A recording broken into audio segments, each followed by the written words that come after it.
नमस्कार। आपका अखबार के इस अंक में आपका स्वागत है। मैं हूं प्रदीप सिंह। देश में 7 ऐसे नेता हैं, गैर भाजपाई नेता, जो भाजपा के समर्थन से पहली बार मुख्यमंत्री बने।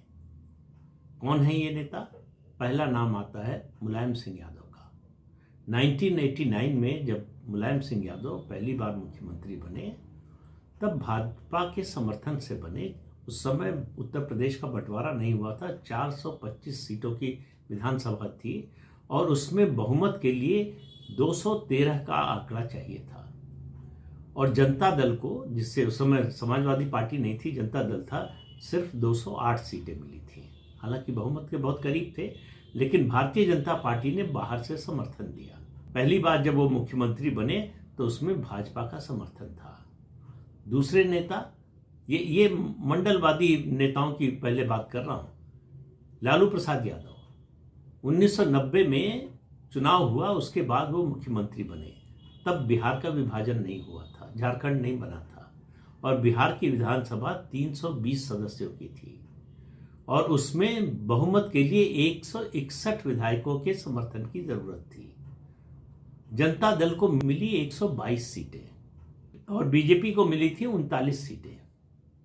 तो बीजेपी के समर्थन से पहली बार लालू प्रसाद यादव मुख्यमंत्री बने। तीसरे नेता की बात करें, जिनकी सबसे पहले बात करनी चाहिए थी, क्योंकि वो पहले नेता हैं जो भाजपा के समर्थन से मुख्यमंत्री बने, शरद पवार। 1978 में उन्होंने वसंत दादा पाटिल से बगावत की। उनके बड़े खास थे, कांग्रेस पार्टी में ही थे, उनसे बगावत करके कांग्रेस तोड़ी और उसके बाद जो है समानांतर कांग्रेस के नाम से पार्टी बनाई और उस सरकार में जनसंघ शामिल हुई। तब तक भाजपा नहीं बनी थी, जनसंघ शामिल हुई। उत्तम राव पाटिल जनसंघ के नेता थे जो मंत्री बने उस सरकार में। तो भारतीय जनता पार्टी के समर्थन के बिना शरद पवार पहली बार मुख्यमंत्री नहीं बन पाते। तो शरद पवार पहली बार मुख्यमंत्री बने भाजपा के समर्थन से। अगला नाम है, चौथा नाम, नवीन पटनायक। 1998 में राजनीति में आए, बीजू जनता दल बनाया। भाजपा ने पहले उनको केंद्र में मंत्री बनाया। फिर 1999 में विधानसभा का चुनाव हुआ। भाजपा और बीजेडी, इन दोनों के गठबंधन से बहुमत बना। तो नवीन पटनायक पहली बार मुख्यमंत्री बने भारतीय जनता पार्टी के समर्थन से। यह अलग बात है कि 2009 में उन्होंने यह गठबंधन तोड़ दिया। उसके बाद अकेले दम पर बहुमत लेकर आए और मुख्यमंत्री रहे 2024 तक। पीडीपी कश्मीर की पार्टी है, मुफ्ती मोहम्मद सईद की पार्टी थी। महबूबा मुफ्ती उनकी बेटी थी। पहले मुफ्ती मोहम्मद सईद भाजपा के गठबंधन से मुख्यमंत्री बने, लेकिन महबूबा मुफ्ती पहली बार मुख्यमंत्री बनी भारतीय जनता पार्टी के सहयोग से, गठबंधन से। अगर भाजपा ने समर्थन नहीं दिया होता तो वो मुख्यमंत्री नहीं बन सकती थी। हालांकि बाद में भाजपा ने समर्थन वापस ले लिया।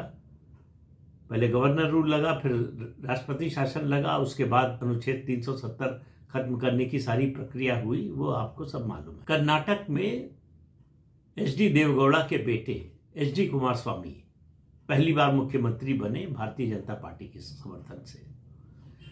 हंग असेंबली आई, कांग्रेस और जनता दल सेकुलर का समझौता हुआ, गठबंधन हुआ। कांग्रेस के धर्म सिंह मुख्यमंत्री बने, लेकिन करीब 1.25 साल बाद कुमारस्वामी ने, यानी जेडीएस ने समर्थन वापस ले लिया और भारतीय जनता पार्टी के समर्थन से पहली बार कर्नाटक के मुख्यमंत्री बने। इसी तरह से हरियाणा में ओम प्रकाश चौटाला भी, उनकी पार्टी को बहुमत नहीं मिला, वो भारतीय जनता पार्टी के समर्थन से, उस सरकार में भारतीय जनता पार्टी शामिल थी, उसके समर्थन से पहली बार मुख्यमंत्री बने।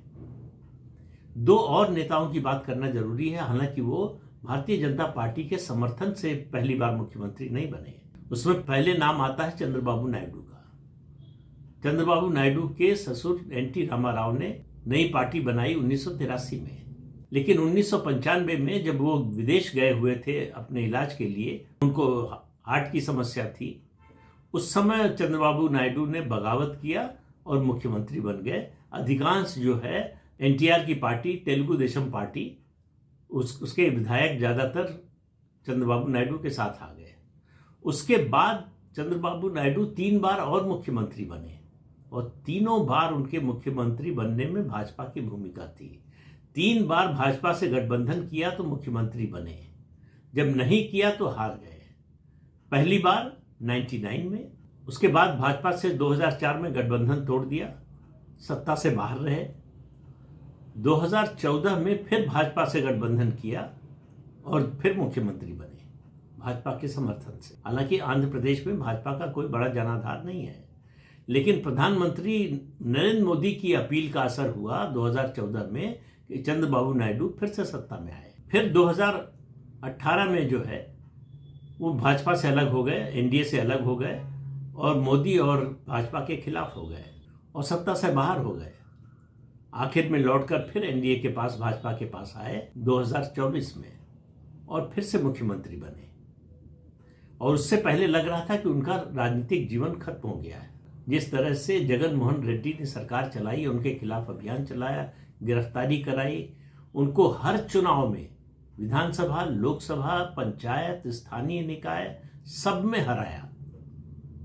लेकिन 2024 में जब लौट कर आए एनडीए और बीजेपी के साथ, तो फिर से उनकी सत्ता आई और प्रचंड बहुमत से आई। आखिरी नाम है ममता बनर्जी का। ममता बनर्जी भाजपा के समर्थन से मुख्यमंत्री नहीं बनी, लेकिन 1998 में वो कांग्रेस से निकली और अलग पार्टी बनाई, तृणमूल कांग्रेस। वो पश्चिम बंगाल में 2 दलों से लड़ रही थी, कांग्रेस और उसके साथ साथ सीपीएम, लेफ्ट फ्रंट। दोनों से लड़ने के लिए उनको किसी बाहरी ताकत के समर्थन की भी जरूरत थी और 98 में केंद्र में बीजेपी की सरकार बन गई थी, तो वो एनडीए में शामिल हो गई। मंत्री भी बनी अटल जी के मंत्रिमंडल में, लेकिन बीच में नाराज होकर चली गई, फिर लौट कर आई। तो 98 से लगातार जब तक सरकार रही 2004 तक केंद्र में भारतीय जनता पार्टी की, भारतीय जनता पार्टी ममता बनर्जी का समर्थन करती रही, उनकी सहायता करती रही, जिससे उन्हें पश्चिम बंगाल में कांग्रेस और सीपीएम से लड़ने में मदद मिली। मुख्यमंत्री वो 2011 में बनी और अपने दम पर बनी, लेकिन उनकी शुरुआती जो यात्रा, राजनीतिक यात्रा थी कांग्रेस से बाहर, उसमें सबसे बड़ी मददगार कोई पार्टी थी तो वो भारतीय जनता पार्टी थी। उनके सबसे मुश्किल समय में जिसने साथ दिया वो भारतीय जनता पार्टी थी। तो ये बात ठीक है कि उनको पहली बार मुख्यमंत्री बनाने का कोई श्रेय भारतीय जनता पार्टी को नहीं है, बल्कि पहली बार क्या, किसी भी बार 3 बार मुख्यमंत्री बनी और तीनों बार अपने दम पर बनी। और आखिर में उनका मुकाबला 2026 में भारतीय जनता पार्टी से हुआ तो वैसे 2021 में भी, लेकिन 2021 में ममता बनर्जी बीजेपी पर भारी पड़ी। लेकिन 2026 आते आते पूरी बाजी पलट गई। भारतीय जनता पार्टी 200 सीटें क्रॉस कर गई, 208 सीटें जीत गई। ममता बनर्जी का उसके बाद जो हाल हो रहा है, जो हुआ है और जो हो रहा है, वो इससे पहले किसी पार्टी का नहीं हुआ। चुनाव हारने के बाद पार्टियां थोड़ा डिमोरलाइज होती हैं, कार्यकर्ता थोड़ा निराश होते हैं, हताश होते हैं और फिर समय लगता है फिर से उठकर खड़े होने में। यहां स्थिति दूसरी है। तृणमूल कांग्रेस लगातार बिखराव की ओर है। उनके 28 में से 20 सांसद अलग उन्होंने पार्टी बना ली है। उनके 61 या 64 विधायक अलग होकर उन्होंने अपना अलग ग्रुप बना लिया है। राज्यसभा के 3 सांसद इस्तीफा दे चुके हैं और बाई इलेक्शन में बीजेपी के उम्मीदवार बनकर वो फिर से संसद में पहुंच चुके हैं और राज्यसभा से एक और इस्तीफा हो चुका है। अब ये जो मैंने बात बताई कि कौन कौन भारतीय जनता पार्टी के समर्थन से मुख्यमंत्री बना पहली बार, इसमें से एक भी ऐसी सरकार नहीं है। कर्नाटक में एच डी कुमारस्वामी से गठबंधन भाजपा ने नहीं तोड़ा। एच डी कुमारस्वामी समझौते से मुकर गए। मुख्यमंत्री का पद जो है, जो रोटेशन तय था, उस समय भाजपा को देने से मना कर दिया। वरना कोई ऐसा मुख्यमंत्री या पार्टी नहीं जिसको भाजपा ने समर्थन देकर मुख्यमंत्री बनवाया हो और उससे समर्थन वापस लेकर सरकार गिरा दी हो। एक अपवाद है पीडीपी का। कांग्रेस ने जितनी पार्टियों को समर्थन दिया केंद्र में या राज्य में, उन ज्यादातर पार्टियों को कभी कार्यकाल पूरा करने नहीं दिया। ये फर्क है दोनों पार्टियों के कल्चर में। भारतीय जनता पार्टी गठबंधन की राजनीति के मर्म को और धर्म को दोनों को समझती है। कांग्रेस पार्टी गठबंधन की राजनीति के मर्म और धर्म दोनों को मानने से इनकार करती है, मजबूरी में गठबंधन करती है। और 2004 में जो गठबंधन बना, पोस्ट पोल बना, मजबूरी थी, उसके बिना कांग्रेस सत्ता में आ नहीं सकती थी। फिर 2009 में चुनाव में गए यूपीए के रूप में और फिर जीत हासिल हुई। लेकिन उससे पहले जितनी सरकारों को समर्थन दिया कांग्रेस पार्टी ने, शुरू कीजिए आप चौधरी चरण सिंह से, उनको संसद का मुंह नहीं देखने दिया प्रधानमंत्री के रूप में, समर्थन विड्रॉ कर लिया। फिर उसके बाद चंद्रशेखर प्रधानमंत्री बने, कांग्रेस के समर्थन से 4 महीने में सरकार गिरा दी। फिर एच डी देवगौड़ा बने, 11 महीने में गिरा दी। इंद्र कुमार गुजराल बने, उनकी भी सरकार 11 महीने में गिरा दी। तो कांग्रेस ने जिसको भी समर्थन दिया सरकार बनाने के लिए, वो केवल अपने तैयारी के लिए, टाइम गेन करने के लिए दिया, और वो पहले से तय था कि वो सरकार चलने नहीं देंगे, और सरकारें गिरा दी। मध्यावधि चुनाव का बोझ देश पर डाला, इसकी कोई चिंता कांग्रेस पार्टी ने नहीं की। भारतीय जनता पार्टी ने ऐसी कोई सरकार नहीं गिराई। गठबंधन की सरकार केंद्र में चलाई 98 से 2004 तक। हालांकि इस बीच में 99 में जयललिता ने समर्थन वापस ले लिया, विश्वास मत में सरकार गिर गई, लेकिन जयललिता से संबंध बीजेपी ने नहीं तोड़ा, जयललिता ने तोड़ा।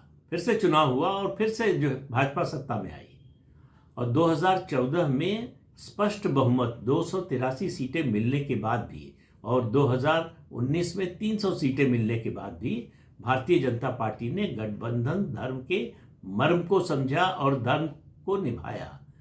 गठबंधन के साथी दलों को सरकार में शामिल किया, जबकि कोई जरूरत नहीं थी। इसीलिए 2024 में जब भाजपा को पूर्ण बहुमत नहीं मिला, तो उसके गठबंधन के साथी उसको छोड़कर नहीं गए।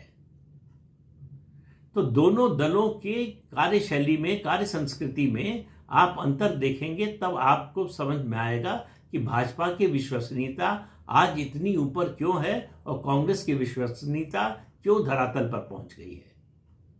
तो इस अंक में इतना ही। अगले अंक में फिर मिलेंगे किसी नए मुद्दे के साथ। तब तक के लिए